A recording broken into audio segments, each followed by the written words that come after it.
Hi, my name is Guy Fraker, and I'm the Chief Innovation Officer here at Insurance Thought Leadership, or ITL for short. Welcome to the Innovator Studio, and welcome to my video blog.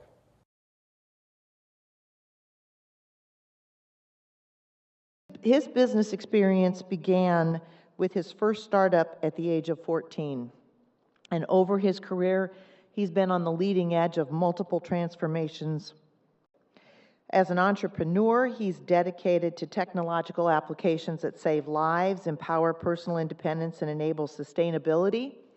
He has been featured in the New York Times, on NBC, Silicon Valley blogs, Thinking Highways magazine, Forbes, an upcoming documentary, Life on Wheels, Bloomberg Finance, National Underwriter Seminars. He provides keynotes and guest lectures around the world. And he has been engaged by federal and state regulators, cabinet level, foreign leaders, the list goes on, and it's in the bio that is available on the app. So please join me in welcoming Guy.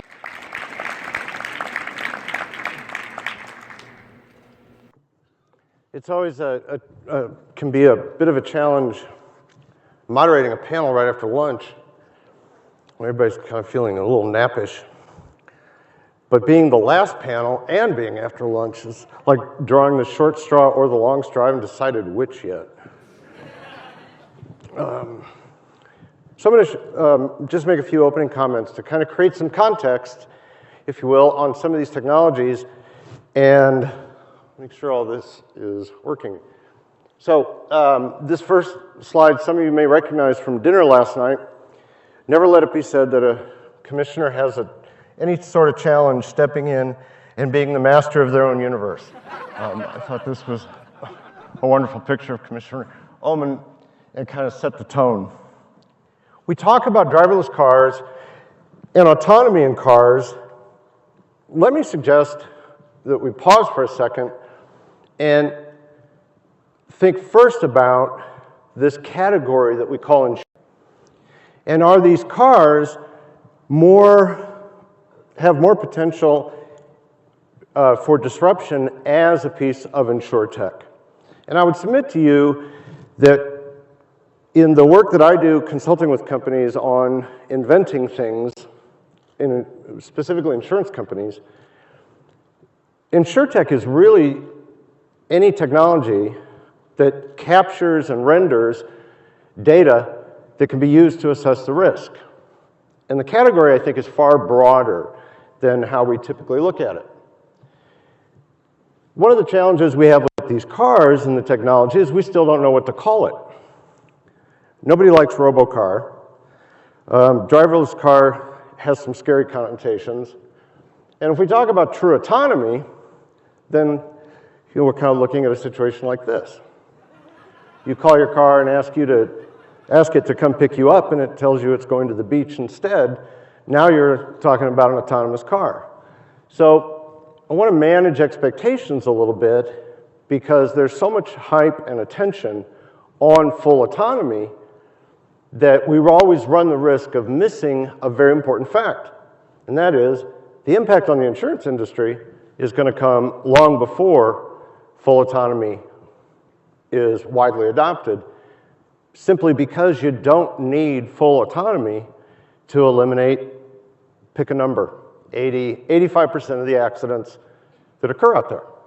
That's going to happen first, happen sooner.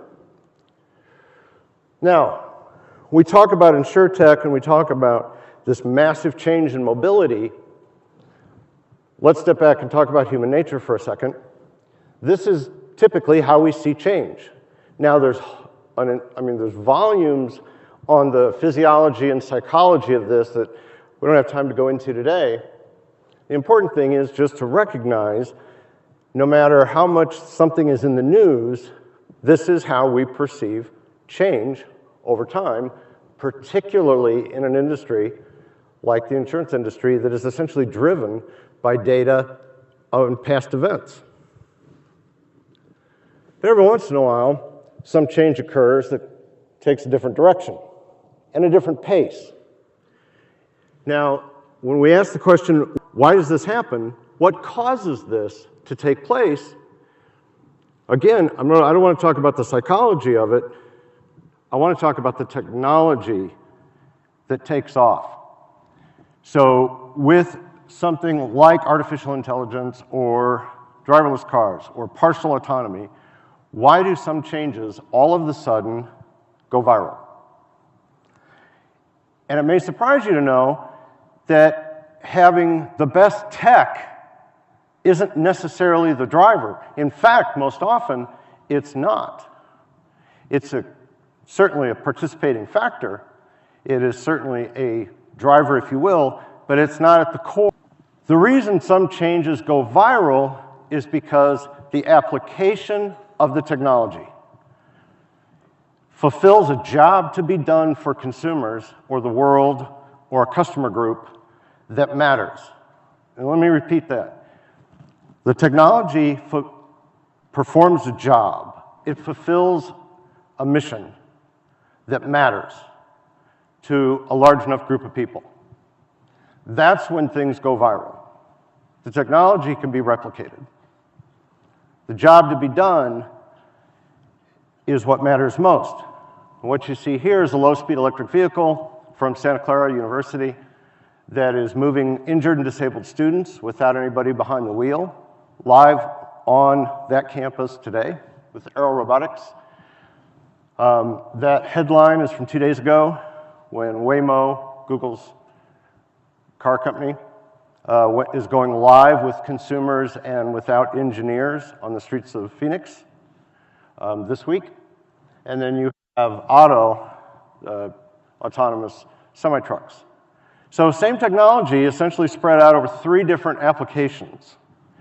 Now, it's particularly important to understand from an insurance industry perspective is the bigger the job, the more likely and faster you get this self-reinforcing cycle of money going in, money coming out, people deciding it's a growth opportunity, and the first move advantage. The picture on my other right, your left, is Beijing, where the air quality is 500 times worse than the WHO safe level. And the other picture is from India, and those are people who walk 10 miles to stand in line to vote. If we take the United States out of the picture for a second, vehicle ownership around the world is only 18%. If we don't reboot transportation with these new technologies, when these countries go to a car for every 20, a car to every 15, it's catastrophic. It won't work. It's not feasible. Beijing would need a parking garage the size of Pennsylvania. So the job to be done here is huge, which means this technology revolution in mobility is not only here to stay, it is inevitable. And those who get in early are those who are going to reap the most benefits from this growth. So the bigger the job to be done, the greater the acceleration to change. Now, many of you may remember the old robo-cars from the DARPA Challenge, and that was back in 2010-11, where the car was entirely covered with the technology, and you still see those pictures today from some test vehicles. Then you have the trunk full of technology to handle that massive amount of data that's flowing through there. 2 years later, we're down to almost 2 decks of cards in the trunk of a car. Then we have what's coming, where a lot of this is on a chip instead of that trunk or those 2 boxes, those 2 tiny little deck of card boxes.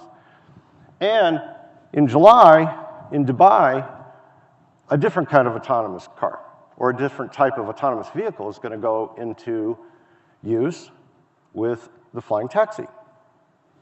And that's a quadcopter being tested in Dubai as we speak.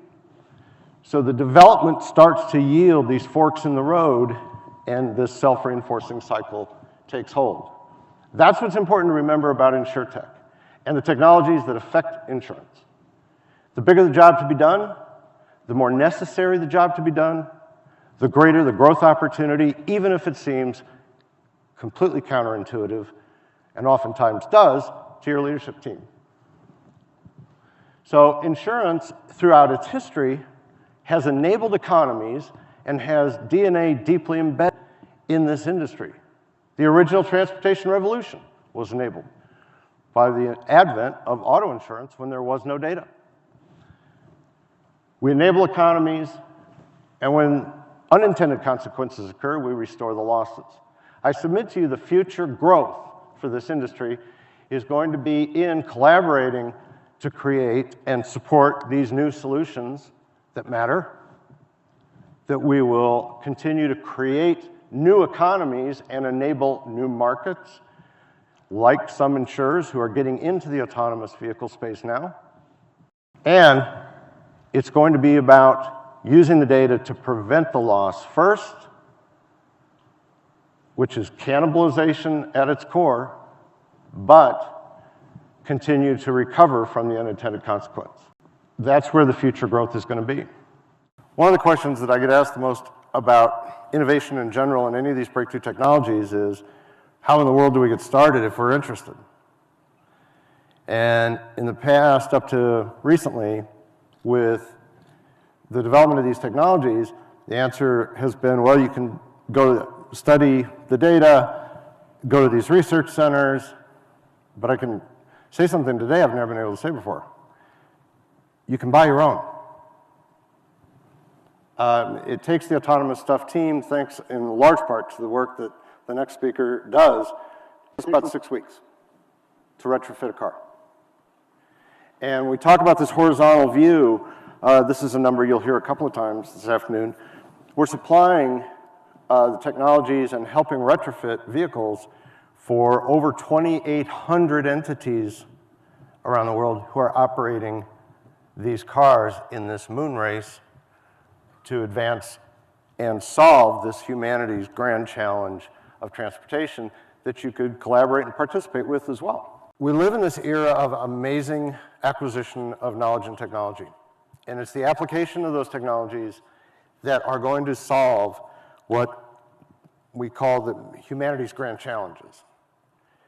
This is one of the rare opportunities, maybe within the insurance industry, the first time since 1920 to 1925, where the innovation-based growth engines, where an innovation system can help a company figure out which of these disruptive technologies you want to use for growth.